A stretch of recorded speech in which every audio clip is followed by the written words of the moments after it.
सदाबहार सच्ची कहानियों पर आप सभी का स्वागत है। मम्मी, मैं कैसे जा सकती हूँ वहाँ? तुम मुझे शहर में नौकरी करने क्यों नहीं जाने देती? क्या फ़ायदा मेरी इतनी पढ़ाई का, जब मुझे तुम नौकरी ही नहीं करने दोगी? मैंने बहुत बेबसी से अपनी माँ को देखकर कहा, जो बिल्कुल चुप रह गई और खड़ी थी, ऐसे जैसे मेरी बात सुन ही ना रही हूँ। अगर पैसों की इतनी ज़रूरत है तो मैं शहर जाकर काम करती हूँ। मम्मी, आप यकीन करो, वे लोग हवेली वालों से ज़्यादा तनख्वाह देंगे और हमारी हर ज़रूरत पूरी हो जाएगी। मैंने फिर से मम्मी को मनाना चाहा। तू काम करेगी तो राजपूतों की हवेली में जाकर। मैं अब तुझे इतनी दूर काम करने के लिए शहर नहीं भेज सकती, इसलिए चुपचाप जो कहा है करो। अगर पैसों की ज़रूरत ना होती तो तुझे कभी भी कहीं काम करने को भेजती, लेकिन घर में मजबूरी है। माँ ने मुझे घूरती हुई नज़रों से कहा था। मैं अपना पैर पटक कर कमरे में जा घुसी। माँ को मनाने के तरीके सोचने लगी, लेकिन कोई तरीका समझ नहीं आया, जबकि मैं जानती थी कि माँ एक बार जो बात ठान लेती हैं वे करके छोड़ती हैं, और ऐसा कोई भी नहीं है उनकी बात को काट सकता हो। कुछ देर की झंझनाहट और उकताहट के बाद माँ की बात मानने पर मजबूर होती तैयार होने लगी। राजपूतों की हवेली जाकर काम करने के अलावा मेरे पास कोई और चारा भी नहीं था। मेरा नाम नौसाबा है और मैं एक 25 साल की बेहद खूबसूरत लड़की हूँ, जो न सिर्फ खूबसूरती थी बल्कि बेहद चंचल भी थी और पढ़ी लिखी भी। इसकी वजह यह थी कि मेरे माँ बाप ने अपनी गरीबी में भी मुझे पढ़ने के लिए शहर भेजा, ताकि मैं अपना पढ़ने का शौक़ पूरा कर सकूं।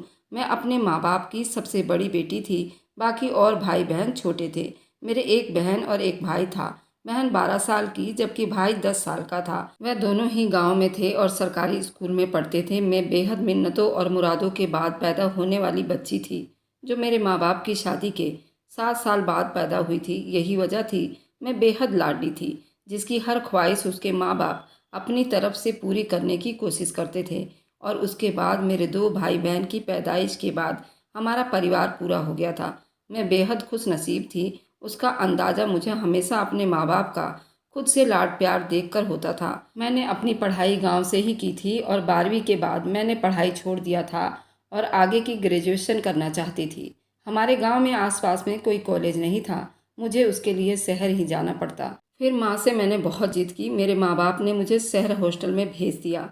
मैंने वहाँ पर अपने 4 साल की ग्रेजुएशन पूरी कर ली थी। वापस गांव लौटी तो गांव में काफ़ी कुछ बदल गया था, मगर नहीं बदली थी तो राजपूतों की हवेली, जिसे मैं तो बचपन से ही देखती आ रही थी, हवेली जो कि त्यों थी। मैंने फैसला किया था कि मैं वापस शहर लौट आऊँगी और वहाँ काम करके पैसे कमाकर भेजा करूँगी, ताकि हमारे घर के हालात संभल सके।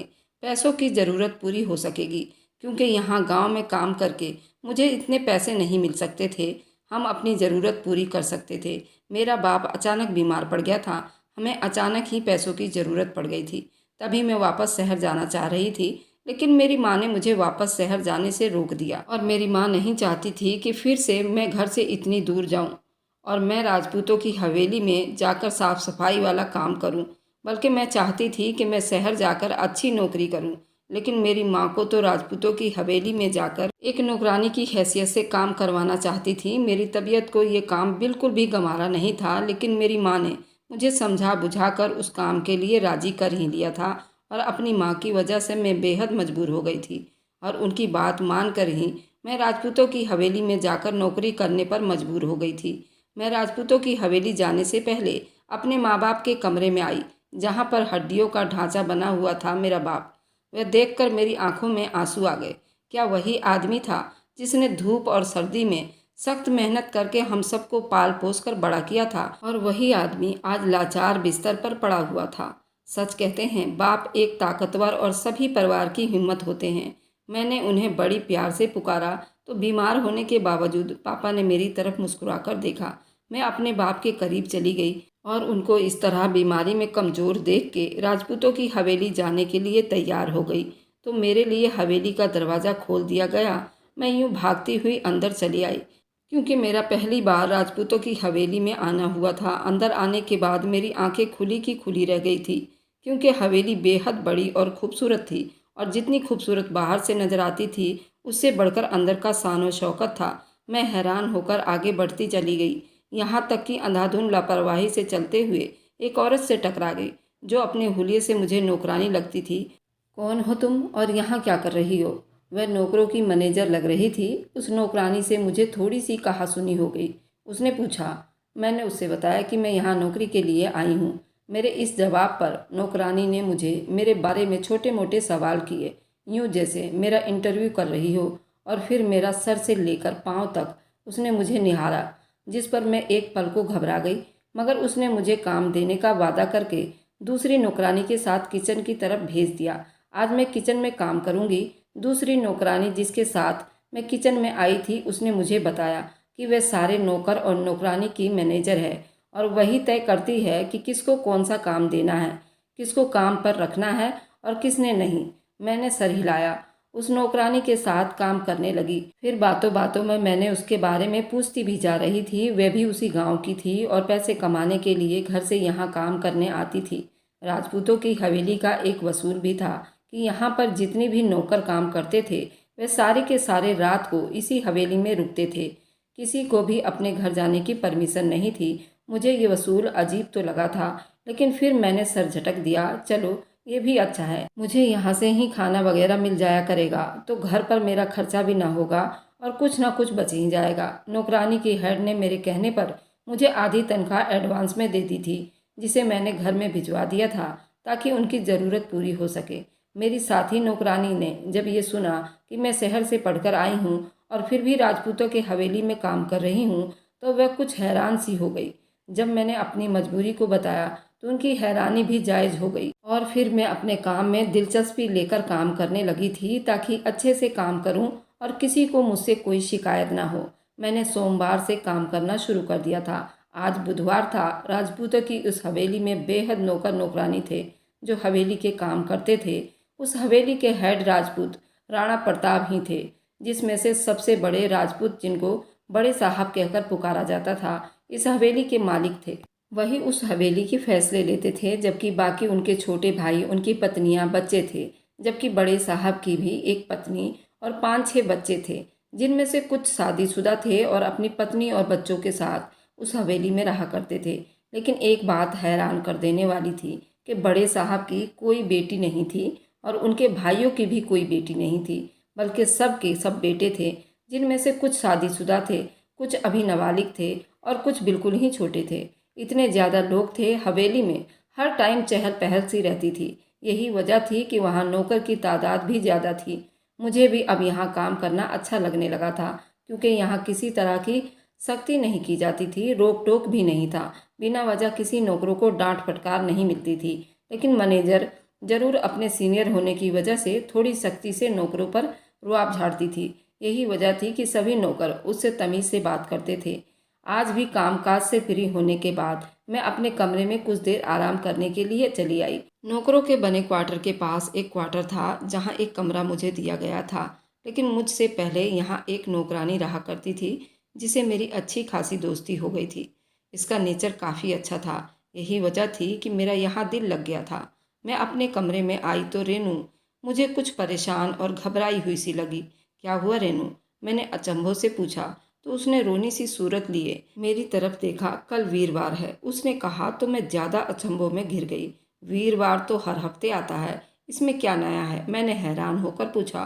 तो वो फीका सा मुस्कुराई थी। तुम इस हवेली में नई नई हो, इसलिए तुम्हें कुछ भी नहीं मालूम, लेकिन धीरे धीरे सब कुछ पता हो जाएगा। बस कल तक का इंतजार करो। इतना कहकर वह करवट बदल कर सोने के लिए लेट गई थी। मुझे उसकी बातों पर थोड़ा मुस्कुराहट अपने होठों पर सजाकर और कुछ ताज्जुब हुआ, लेकिन फिर मैं हर सोच को दिमाग से झटक कर सोने के लिए लेट गई। काम की वजह से मैं बहुत थक चुकी थी। कुछ देर में गहरी नींद में उतर चुकी थी और हर चीज़ से बेगाना हो गई थी। अगले दिन मैं मामूली के मुताबिक सुबह सुबह उठ बैठी और फिर फ्रेश होकर खाना खाकर हवेली के किचन के हिस्से की तरफ बढ़ गई।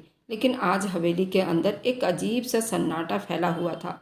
मौत होने से पहले क्या सन्नाटा हो, इस तरह का सन्नाटा पूरे हवेली में छाया हुआ था।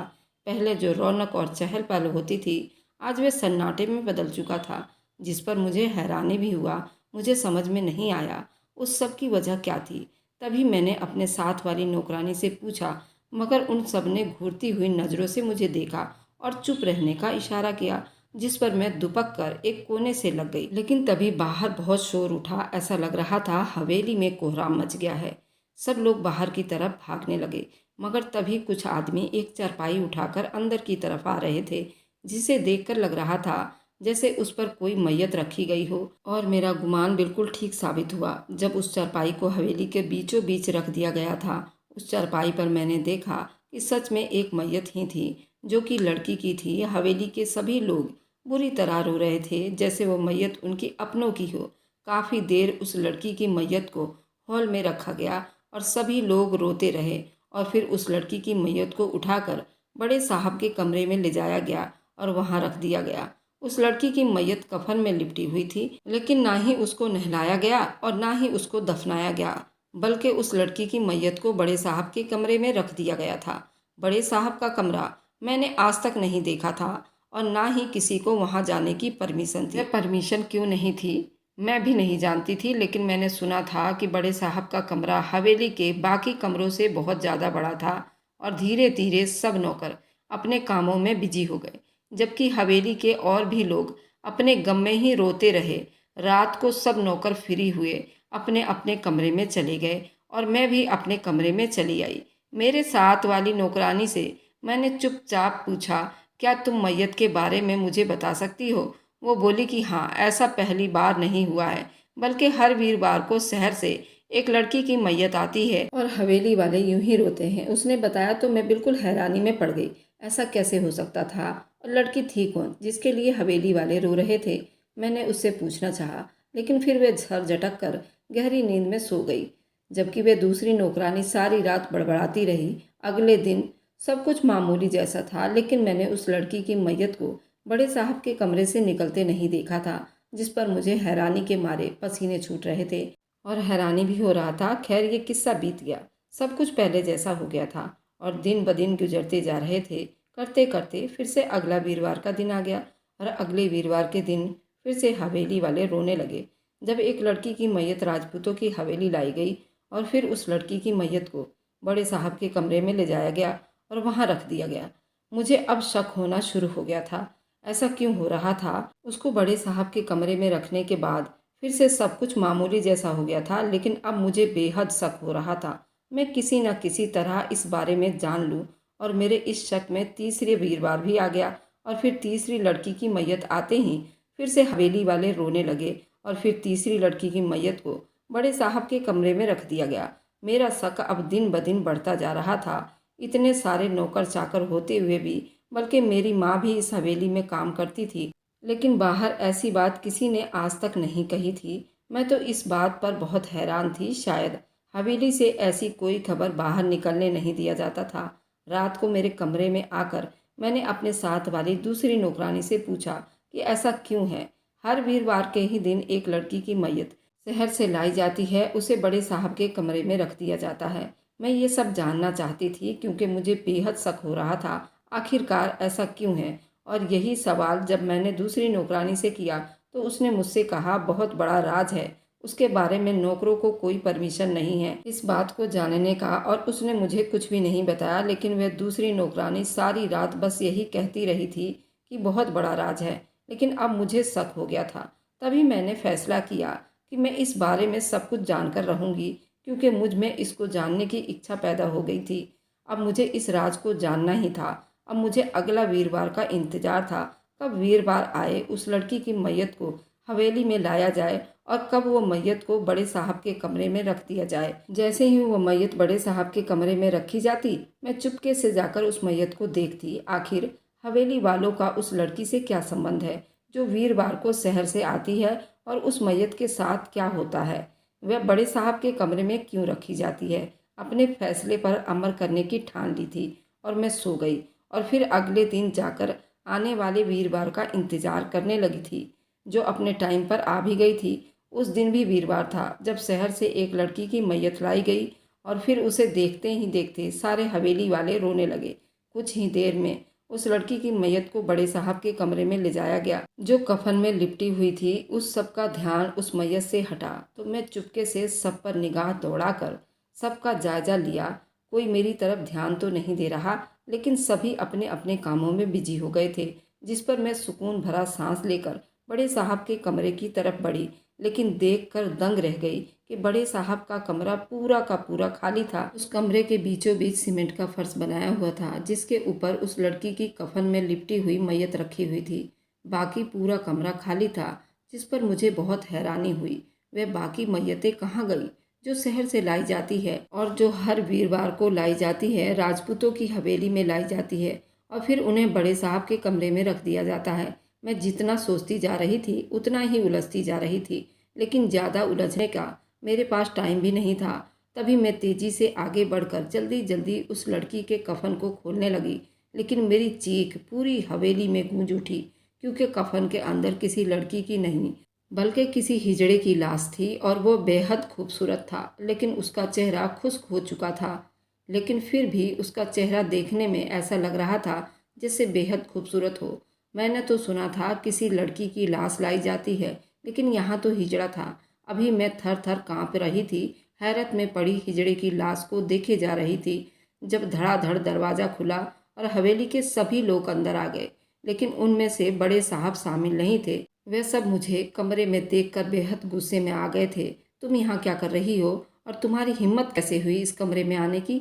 बड़े साहब के भाई ने आगे बढ़कर मेरा बाजू दबाते हुए कहा, जिस पर मैं डर के मारे कांपने लगी थी। नहीं, ये लोग अब मुझे न जाने क्या सजा देंगे। और मेरे नज़रों के सामने उस हिजड़े का चेहरा घूम गया था और मेरा पूरा बदन थर थर काँप रहा था। ये सोचकर मेरी जान निकलने लगी थी। अब ये लोग मेरे साथ न जाने क्या करेंगे। सभी लोग मुझे बेहद गुस्से से देख रहे थे। अचानक मैंने कनखियों से बड़े साहब के भाई को देखा, जिसने मेरा बाजू बड़ी जोर से दबोच रखा था।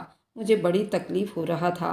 मैंने तेजी से उसे धक्का दिया, फिर कमरे के बाहर की तरफ भागते हुए मैं बराबर चीख रही थी, जिस पर सभी नौकर मुझे बड़ी हैरानी से देख रहे थे। मैंने चीख कर भागते हुए पीछे देखा तो बड़े साहब का पोता मेरे पीछे पीछे पकड़ने के लिए ही आ रहा था।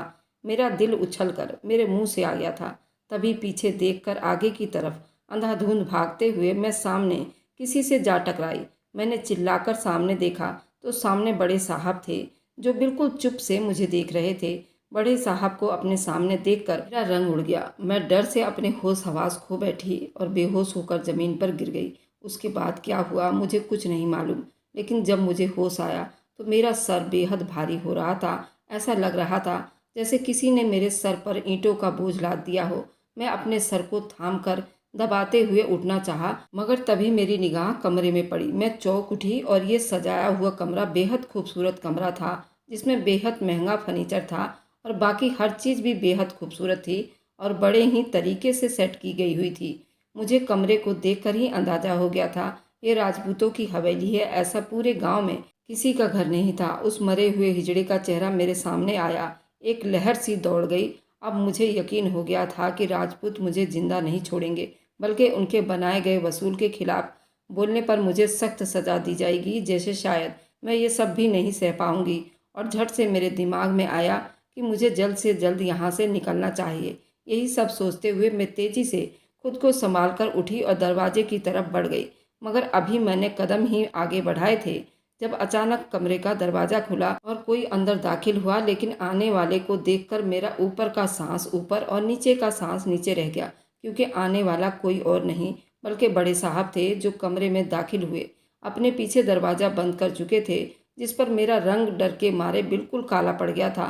न जाने बड़े साहब ने दरवाज़ा क्यों बंद किया था। अब वह मेरे साथ न जाने क्या करने वाले थे। मैं डर के मारे कांपती हुई पीछे को हटी थी, ताकि उनकी पहुंच से दूर हो सकूं। मुझे माफ़ कर दो, मैं आइंदा आपके कमरे में कभी नहीं जाऊंगी। एक बार माफ़ कर दो बड़े साहब, मैं किसी को भी नहीं बताऊंगी मैंने आपके कमरे में क्या देखा। मुझे यहाँ से जाने दो, मेरा बाप बीमार है, रहम करो मुझ पर। मैंने उनके सफ़ेद चेहरे को देखते हुए हाथ जोड़ते हुए उनसे माफ़ी मांगी, ताकि मुझे कोई नुकसान न पहुँचा दे। उन्होंने कहा, बैठ जाओ। बड़े साहब ने कहा तो मैं उनके नरम मुलायम शब्द पर, फिर उनके किए इशारे पर बैठ गई, लेकिन मेरा पूरा बदन अभी तक कांप रहा था। बड़े साहब मेरे सामने कुर्सी पर बैठ गए, मेरा चेहरा देखने लगे, जिस पर बहुत गुस्सा हुए और कहा, मेरे कमरे में क्यों गई थी? बड़े साहब ने पूछा तो मैंने अपने कांपते हुए बदन से उनके सामने हाथ जोड़ दिए और फिर उन्होंने अपनी कहानी सुनाई तो मेरे रोंगटे खड़े हो गए। आज से पहले मैंने कभी बड़े साहब की आवाज़ ना सुनी थी, ना ही उनको बोलते हुए देखा था। तभी आज उनकी आवाज़ सुनकर कुछ हैरान हुई थी, लेकिन उसके सवाल पर मैंने उनको सब कुछ बता दिया। मैंने शक की वजह से उनके कमरे में जाने पर मजबूर हुई थी। मेरी सारी बात सुनकर उन्होंने सर झुका लिया और न जाने क्या सोचने लगे, लेकिन उनको यूं देखकर मैं और ज़्यादा कांपने लगी। अचानक उन्होंने सर उठाया तो उनका चेहरा आंसुओं से भीगा हुआ था, जिनको देखकर मैं बिल्कुल दंग रह गई, कुछ उलझी। बड़े साहब ने बताया कि मेरी शादी मेरे पसंद से हुई थी। लड़की मेरे दूर के गांव की गरीब लड़की थी, उससे बहुत मोहब्बत करता था। मैंने सुनीता से शादी करके ही दम लिया। अपनी मोहब्बत को पाकर उससे शादी करके मैं फूले नहीं समा रहा था, खुद को बेहद खुशनसीब समझ रहा था। लेकिन मुझे अपनी खुशी पर गुरूर तब हुआ जब शादी के 3 महीने बाद ही मुझे बाप बनने की खबर मिली। मेरी बीवी के साथ मेरे बाकी घर वाले भी बेहद खुश थे, लेकिन मेरा बाप इतनी बड़ी खबर सुनकर भी खुश नहीं हुआ। उसने जिद लगाई थी कि मैंने उनके पसंद की शादी नहीं की और एक गरीब लड़की से शादी कर ली तो वह मेरी बीवी को अपनी बहू के रूप में कबूल नहीं करेगा। लेकिन मुझे अब कोई परवाह नहीं था। मैं अपनी पत्नी सुनीता और अपने आने वाली औलाद के साथ ही बेहद खुश था। लेकिन न जाने मुझे मेरे बाप की बद्दुआ लगी थी या फिर मेरी किस्मत ही खराब थी। मेरी पहली औलाद लक्ष्मी बनकर मेरी जिंदगी में आई थी और वह एक औलाद नहीं हो सकी थी। उसका नाम सुनीता ने लक्ष्मी रखा था, लेकिन वह एक हिजड़ा थी जो मुझे एक आंख ना भाती थी। वह 6 साल की हो गई थी, जिनका बदन तो लड़कों वाला था, लेकिन उसकी हुलिया बिल्कुल लड़कियों वाला था। उसकी वजह से मेरी सुनीता से काफ़ी लड़ाई होती थी, जिसकी वजह से मुझे लक्ष्मी से ज़्यादा नफरत होती चली जा रही थी। मैंने ये भी नहीं सोचा कि वह सिर्फ सुनीता की ही नहीं बल्कि मेरी भी तो औलाद थी, जिससे मैं नफरत करने लगा था। और फिर उसी नफरत में लक्ष्मी को हिजड़े के ग्रुप में भेजना चाहा था, लेकिन सुनीता मुझे ऐसा करने से रोक दिया करती थी। लेकिन मैंने सुनीता को धमकी दी और उसको कहा कि तू लक्ष्मी के लेकर इस घर से निकल जा और मैं तुम्हें डिवोर्स दे देता हूँ। मुझे लगा था वह मेरी बात मान जाएगी, लेकिन मेरा गुमान गलत साबित हुआ। फिर सुनीता मुझसे नाराज होकर लक्ष्मी को लेकर हमेशा के लिए मुझे छोड़कर चली गई। मैं भी अहंकार में आकर अपने पिता की पसंद की लड़की से शादी कर ली, जो मेरे बाप की रजामंदी से थी। मैं अपनी जिंदगी में मगन हो गया, मगर एक दिन सुनीता वापस आ गई लक्ष्मी की लाश के साथ और खुद पागल हो चुकी थी। लक्ष्मी की मौत एक हादसा नहीं था, बल्कि उसके साथ बहुत ज्यादती हुई थी। उसको मार दिया गया था और लक्ष्मी की उस दर्दनाक मौत पर सुनीता अपनी दिमागी हालत को खो बैठी थी। किसी को नहीं पहचानती थी सिवाय लक्ष्मी को। सुनीता का यह हाल मेरी वजह से हुआ था। अगर मैं उसे घर से ना निकालता बल्कि उसे मैं अपना लेता, उसकी अच्छी परवरिश करता, ऐसा कभी ना हुआ होता। मेरी दूसरी पत्नी से मेरे सिर्फ बेटे थे, मगर बेटी ना हो सकी, जिसकी मुझे शायद ख्वाहिश थी। मुझे लक्ष्मी की मौत का पछतावा भी था। तभी मैंने अपना कमरा खाली करके वहाँ उसके लिए घर बनवाकर उसे वहाँ दफन कर दिया और रोज़ रात को वहाँ पर ही सोता, उससे रात भर बातें करता। मगर अब ये सब बेकार था। सुनीता मुझे ऐसे देखती और कहती, इस सब के जिम्मेदार तुम ही हो, तुम्हें भगवान कभी भी माफ़ नहीं करेगा। मुझे बताती, जो कि सच भी था। लक्ष्मी की मौत के 1 महीने बाद वह भी मर गई, मगर जाते जाते बद्दुआ दे गई कि मेरे खानदान में कभी बेटी पैदा ना होगी। और 1 महीने के बाद वह बद्दुआ लग भी गई और रद्द नहीं हुई। उसके शराब मेरे खानदान पर पड़ गई, जो कि मेरे यहाँ सच में किसी की कोई लड़की नहीं है। जब भगवान ने लक्ष्मी दी तो उसकी कदर ना हुई। उनके जीते जी किसी को उनकी कदर ना हो सकी, मगर उसके मरने के बाद सभी उनके याद में आंसू बहाते। मेरा बाप जिसे नफरत करता था, उसकी अंतिम शव पर सर पटक पटक कर मर गया। मेरे पास आने का अब कोई फायदा नहीं था, लेकिन मैं अब किसी को मरते हुए नहीं देखना चाहता था। तभी शहर में हिजड़ों की एक आलीशान महल बनवाया, जहाँ हिजड़े रहा करते थे। लेकिन शहर में जितने भी हिजड़े मरा करते थे, उनको हर वीरवार को यहाँ लाया जाता, जहाँ के रात के अंधेरे में गांव के बाहर शमशान घाट में अंतिम संस्कार किया जाता और गांव वालों से सबसे ये बात छुपा ली जाती, क्योंकि एक हिजड़ा को तो लोग मरने के बाद भी जगह नहीं देते, उनके सब यात्रा में शामिल नहीं होते। ऐसा करके मैं अपने जमीर को आराम देता था और अपने जमीर पर से बड़ा बोझ हल्का करने की कोशिश करता था। सब नौकरों को यही लगता था कि वे मैयत एक लड़की की होती है, जबकि ऐसा नहीं है। न जाने कितने ही लक्ष्मी जैसा हिजड़ा है जिनको उनके अंतिम संस्कार भी कोई नहीं करता। तभी मैं उनका अंतिम संस्कार करके अपने जमीर को बड़ा बोझ हल्का करने की कोशिश करता था। मेरी लक्ष्मी सुनीता मुझसे राजी हो सके, जो मुझसे ऐसे रूठे हैं कि मेरे सपने में भी नहीं आते। उसकी हकीकत गांव में कोई नहीं जानता था।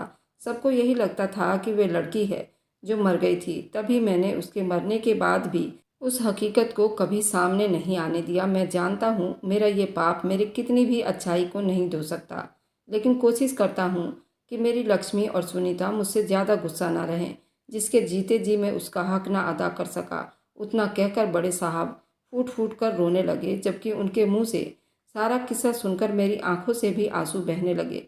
मैं सोच भी नहीं सकती थी कि उस सब के पीछे ऐसी कोई कहानी होगी। मुझे माफ़ कर दे, बड़े साहब से भीगी शब्दों में माफ़ी मांगी। तुम माफ़ ही मत मांगो, आज नहीं तो कल ये सब हकीकत सामने ही आनी थी।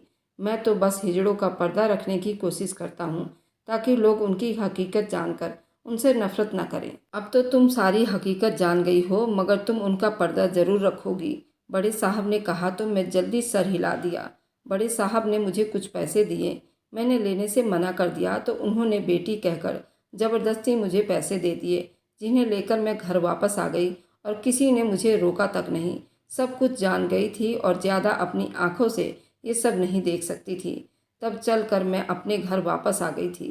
राजपूतों की हवेली में काम करने नहीं गई और माँ से लड़ झगड़ कर शहर चली गई, क्योंकि बड़े साहब के दिए पैसों से हमारी ज़रूरत पूरी हो चुकी थी। अगर आपको आज की कहानी पसंद आई है तो वीडियो को ज़रूर लाइक कीजिएगा और अपने दोस्तों के साथ शेयर भी कीजिएगा। और हाँ, आपने अभी तक हमारे चैनल को सब्सक्राइब नहीं किया है तो ज़रूर सब्सक्राइब कर लें। मिलते हैं हम अपनी कल की एक नई दिलचस्प कहानी के साथ। मुझ पर सदा अपना प्यार और स्नेह बनाए रखें। सभी को मेरा प्यार भरा नमस्कार दोस्तों।